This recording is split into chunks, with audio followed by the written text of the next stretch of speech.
Puji Tuhan, haleluya. Bersyukur karena anugerah dari Tuhan Yesus. Kembali pada saat ini Bapak Ibu Saudara, kita boleh bersama-sama merenungkan firman Tuhan yang pada kesempatan kali ini akan saya berikan judul Kejarlah Agape. Puji Tuhan. Mari bersama kita membuka dalam Kolose 3 ayatnya yang ke-12. Demikian bunyi firman Tuhan.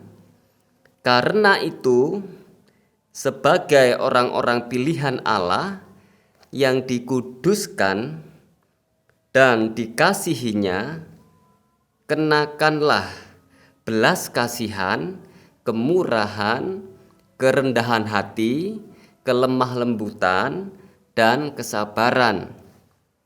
Puji Tuhan. Kita akan bersama-sama akan merenungkan setiap kata dan kalimat di dalam ayat ini. Kata karena itu adalah menjelaskan keterangan dari ayat sebelumnya. Kalau Bapak Ibu membaca ayat 5 sampai 9, di situ tertulis bagaimana perbuatan daging, perbuatan dunia, hawa nafsu. Tetapi Tuhan tidak menghendaki kita terus untuk melakukan perbuatan tersebut. Maka pada ayat 12 dikatakan karena itu akan menerangkan posisi kita sekarang adalah sebagai orang-orang pilihan Allah yang dikuduskan dan dikasihinya.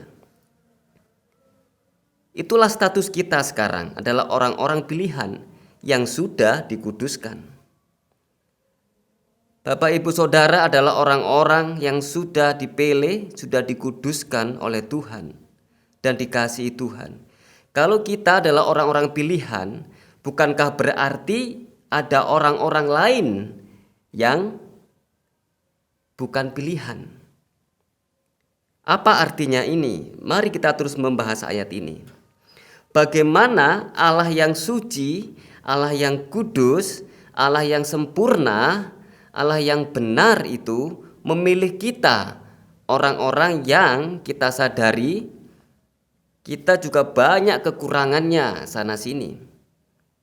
Kata dikuduskan menerangkan bahwa Allah tidak sekedar memilih saja, tetapi Allah juga menguduskan kita, Allah juga menyucikan kita, Allah membersihkan kita dari hal-hal yang tidak berkenan.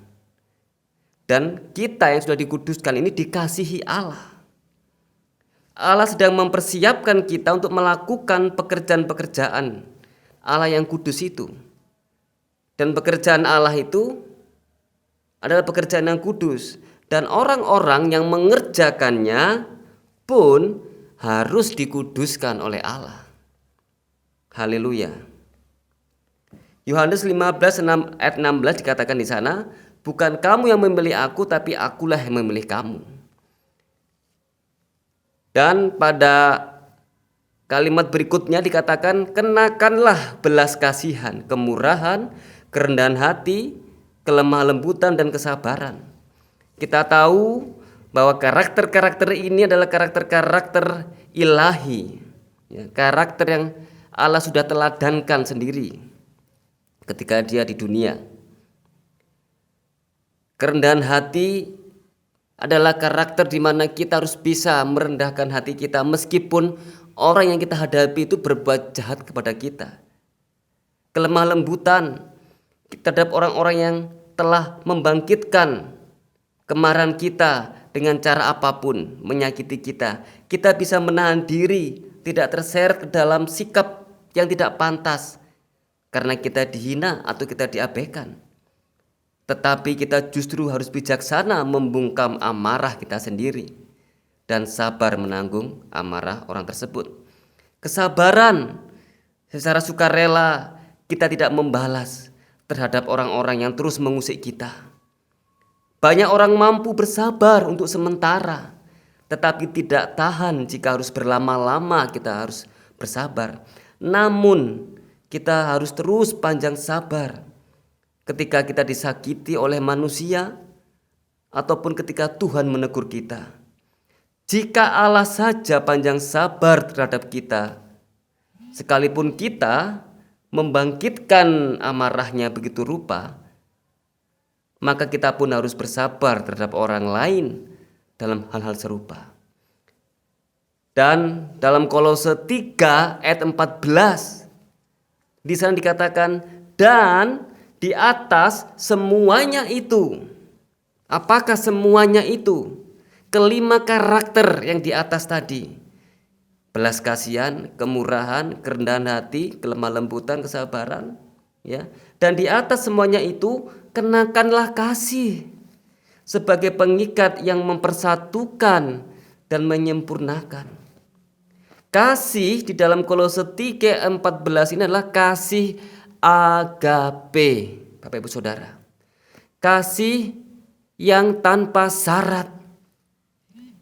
Firman Tuhan mengajarkan pada saat ini, jika kita berkemurahan kepada orang, baik itu orang seiman ataupun tidak seiman, ya. Ketika kita merendahkan hati kita, kita memiliki hati yang lemah lembut, kita mengerjakan kesabaran kita. Lakukanlah itu, di atas itu lakukanlah dengan tanpa syarat. Haleluya. Itulah yang menjadi kehendak Tuhan bagi kita.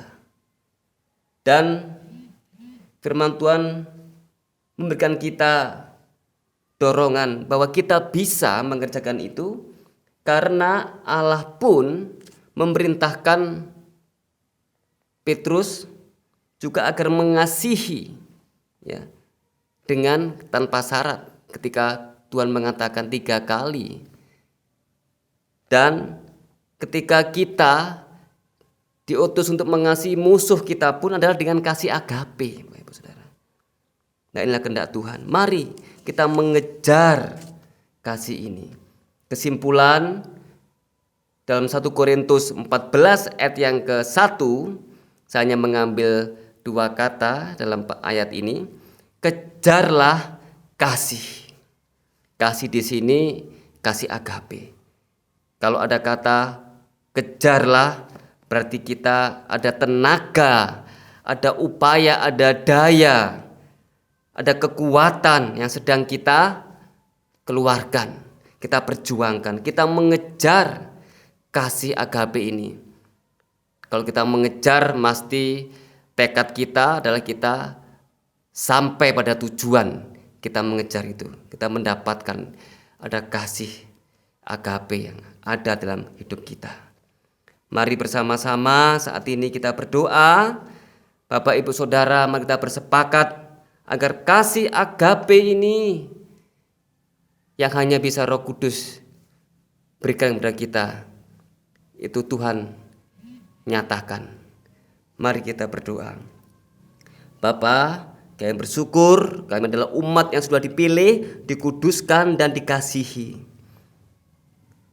Ajarkan kami Tuhan, ketika kami melakukan perbuatan-perbuatan yang baik itu, kami lakukan dengan kasih tanpa syarat.